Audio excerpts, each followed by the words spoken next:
E o Palmeiras entrou na briga com o Fluminense por Savarino. O vídeo de hoje do canal do Nicola traz detalhes da tentativa alviverde de um segundo chapéu no tricolor carioca em poucos dias. Preciso te contar também se o Corinthians fez proposta a Dieguinho, meio-campista do Ceará. Para completar, São Paulo decidiu esconder uma das suas principais joias, atleta que vinha sendo observado por gigantes do futebol europeu. No Flamengo, informação diz respeito a Marcos Leonardo. Quero te atualizar sobre o futuro do atacante do Al Hilal. Por último, mas não menos importante, tem todos os detalhes da proposta do Atlético por Hulk, o Cruzeiro respondendo se Alexander Barbosa interessa. Falo também sobre o Santos, mercado, finanças e muito mais.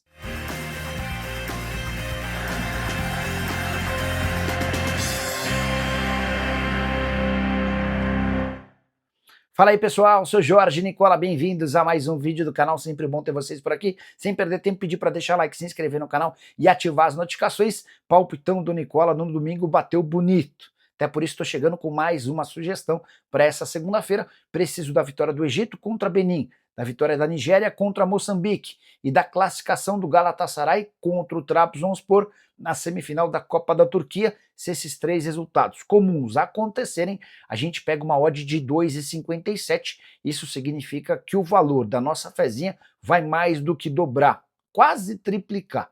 Para você pegar esse bilhete prontinho e vir comigo é bem simples, tem link no comentário fixo, clica, faz seu cadastro, preenche todos os dados e automaticamente o bilhete já aparece prontinho, exatamente com os jogos que eu citei. Combinado? Agora sim, bora começar o vídeo para contar que Cuiabano embarcou para a Inglaterra nas últimas horas. Ele vai se apresentar ao Nottingham Forest. O time inglês já havia o comprado na metade do ano passado, mas topou emprestá-lo ao Botafogo durante o segundo semestre. Bora registrar também que Jefinho não esteve com o restante do elenco do Botafogo na reapresentação do time nesse domingo.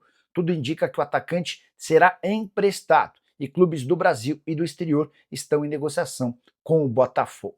Quero falar agora sobre o Santos para contar sobre um caso bem esquisito.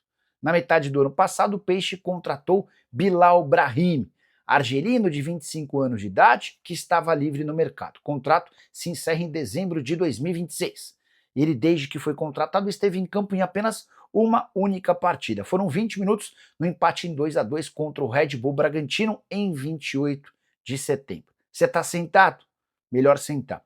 Quero te informar que o Bilal Brahimi custa ao Santos, entre salários, direitos de imagem e luvas, R$ 1.300.000 por mês. Esse jogador é dono de um dos maiores vencimentos do Peixe. O Bilal Brahimi vai ganhar mais do que o Gabigol. O Gabigol custa R$ 3.450.000, mais para o Santos o custo do Gabigol vai ser de R$ 1.250.000 por mês. O Bilal Brahimi, que o Santos procura desesperadamente por interessados, é hoje um dos jogadores mais caros do elenco. Só para completar, acrescentar que no domingo, Ricardo Martins informou que Claudinho do Al-Sadd interessa. Consultei uma fonte do Santos ligada ao departamento de futebol e essa pessoa assegurou que não há chance de o Claudinho ser contratado. As cifras impedem qualquer possibilidade de acerto. Beleza? Hora de falar sobre a possibilidade de Alexander Barbosa, zagueiro argentino de 30 anos de idade, virar reforço do Cruzeiro. Essa especulação surge nas redes sociais ao longo do domingo e muita gente na live do canal do Nicola na noite de domingo me questionou se existia alguma chance de o negócio acontecer. Mandei a pergunta para um dirigente do Cruzeiro que só foi me responder na madrugada de domingo para segunda. Trago a atualização por aqui. Antes, registrar que o Alexander Barbosa ganha perto de R$ 1.100.000 por mês no Botafogo. E em meio à liquidação pela qual passa o Botafogo, Marlon Freitas já foi vendido para o Palmeiras e o Savarino deve ser o próximo. Muita gente imaginando que o Barbosa também poderia sair do clube. O Cruzeiro admite as tratativas e a intenção de fechar com o zagueiro. Não deu certo com o Vitão e com o Nino, mas especificamente com o Barbosa não vai acontecer. Dá uma olhada na frase que eu vi desse dirigente cruzeirense, abre aspas: posso assegurar que o Barbosa não faz parte dos planos. Atleta que chegou de graça ao Botafogo e em 2 temporadas soma 98 jogos, 2 gols e 1 assistência. Barbosa caberia no seu time do coração? Já usa o espaço para comentário e registra a sua opinião, beleza? Quero falar agora sobre detalhes da proposta do Atlético Mineiro para que Hulk permaneça na cidade do Galo. Você sabe que o Hulk foi procurado pelo Fluminense, o Flu apresentou um projeto bem interessante e na noite desse domingo, na casa de Rafael Menin, um dos acionistas do Galo, o Hulk se encontrou com o Menin e com a sua advogada Marisa Alígia. No papo, o Galo fez a seguinte oferta, ou as seguintes ofertas. Foram 3 propostas dentro do mesmo projeto. A primeira ideia é de transformar o Hulk em uma estátua. Assim que o contrato dele com o Atlético terminar e ele parar de jogar futebol, o Hulk passaria a ter uma estátua na Arena MRV. O Atlético também se dispôs a deixar um pequeno percentual das ações da SAF do clube para o Hulk assim que ele se aposentasse. O terceiro plano, um super documentário sobre a reta final da carreira do Hulk, jogador de 39 anos de idade. Esse documentário seria nos moldes de The Last Dance, aquele documentário bem legal que foi feito sobre a reta final da carreira de Michael Jordan. Hulk gostou, saiu animado, sorridente dessa reunião com o Rafael Menin, mas ficou de responder a proposta atleticana ao longo da segunda-feira, dia D, para que a gente entenda os próximos passos do atacante, se ele permanece no Atlético ou se vai para o Fluminense. Importante registrar que hoje o grande empecilho para a permanência do Hulk é Jorge Sampaoli, treinador argentino, preferiria utilizar os 2.200.000 reais por mês que o atacante custa com a contratação de outros jogadores. Hora de falar sobre o Flamengo, que fará de Marcos Leonardo seu plano B. O rubro-negro busca há bastante tempo um atacante com características diferentes a de Pedro.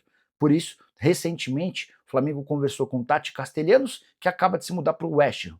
Negociou com o Caio Jorge, mas o Cruzeiro faz jogo duro, nenhuma proposta de 35 milhões de euros foi aceita. E é por conta disso que o Flamengo abriu conversas com o staff do Marcos Leonardo. O Fla entende que poderia tirá-lo do Al Hilal por basicamente os 35 milhões de euros oferecidos ao Cruzeiro. Existem alguns probleminhas nessa negociação. O primeiro deles, o Marcos Leonardo não tem as mesmas características do Tati Castellanos e do Caio Jorge. Ele é mais centroavante, menos mobilidade fora da área. E a busca do Flamengo era por alguém que pudesse jogar de maneira diferente a de Pedro. O centroavante de referência o Flamengo já tem com o Pedro.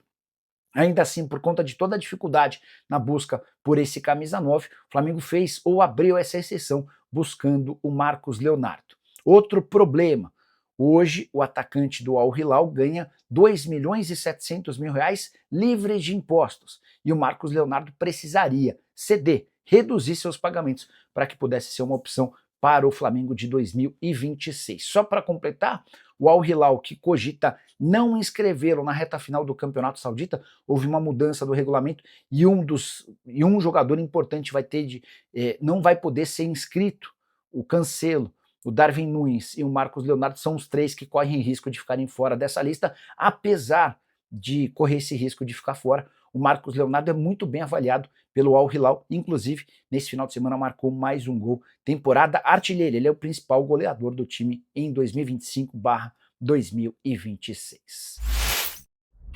E o São Paulo decidiu esconder uma das suas joias da base na Copa São Paulo de Juniores. Eu me refiro a Gustavo Zabarelli, atacante de só 16 anos de idade. O Porto e o Barcelona haviam decidido mandar scouts para acompanhá-lo durante a primeira fase da Copa São Paulo de Juniores. O Benfica e o Ajax também monitoram os passos desse jogador já há algum tempo. O tricolor cuida com carinho desse atleta. Recentemente estendeu seu vínculo até 2028, multa rescisória de 60 milhões de euros.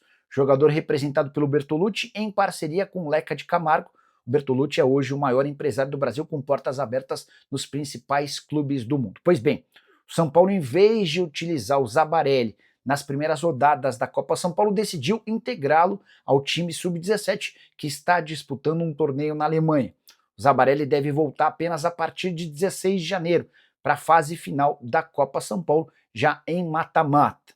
Estratégia para valorizar o atleta e para escondê-lo dos principais clubes do futebol na Europa. Gostaria de saber a sua opinião sobre esse plano do São Paulo em relação ao jogador. Vale a lembrança ainda de que o Zabarelli foi um dos 7 atletas apontados pelo Jornal AS como promessas da Copa São Paulo de Juniores. São Paulo tem 3 dessas 7 promessas apontadas pelo jornal espanhol, além do Zabarelli, o Luca e o Paulinho.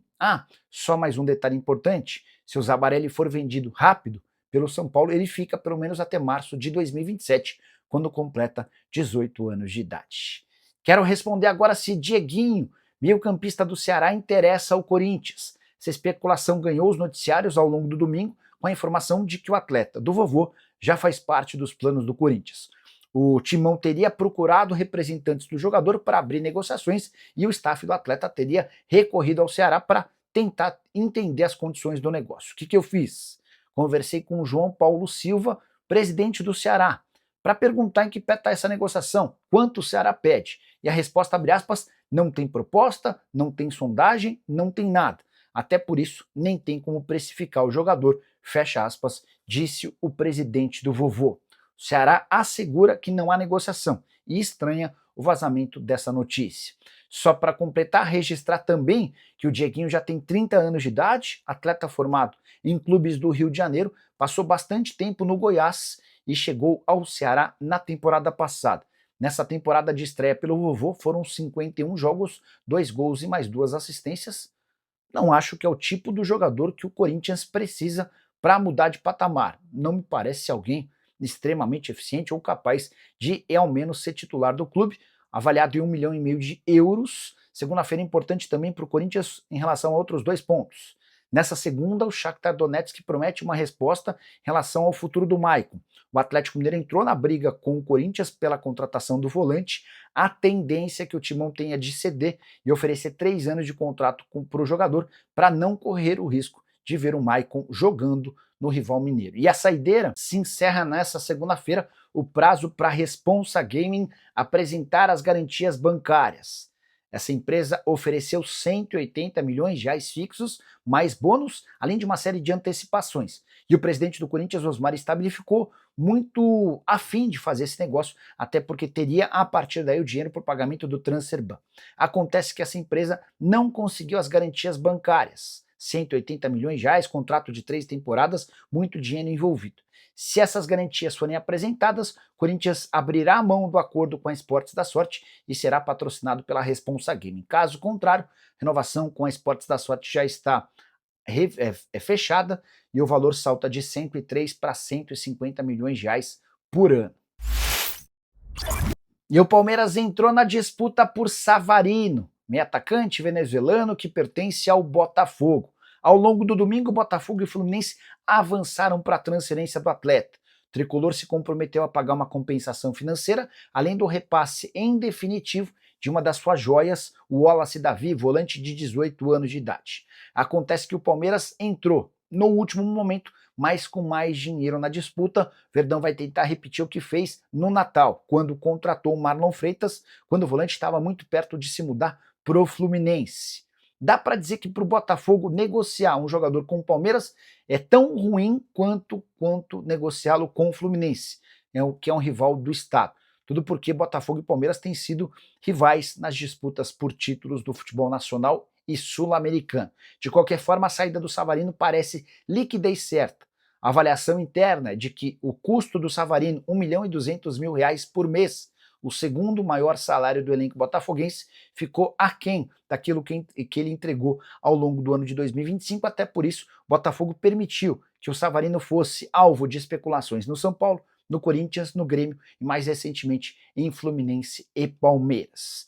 Conheceremos nas próximas horas o futuro do meio atacante, que embarcou de Caracas, ou melhor, que está tentando embarcar de Caracas na Venezuela rumo ao Rio de Janeiro. Essa volta ao Brasil foi complicada e atrasada por conta de todo o episódio envolvendo a captura do Maduro, o presidente, o ditador venezuelano, pelas Forças Armadas dos Estados Unidos. Você gostaria do Savarino no seu time? Já usa o espaço para comentário. Não esquece de deixar seu like, registrar sua opinião e, mais importante de tudo, se inscrever no canal. Beleza?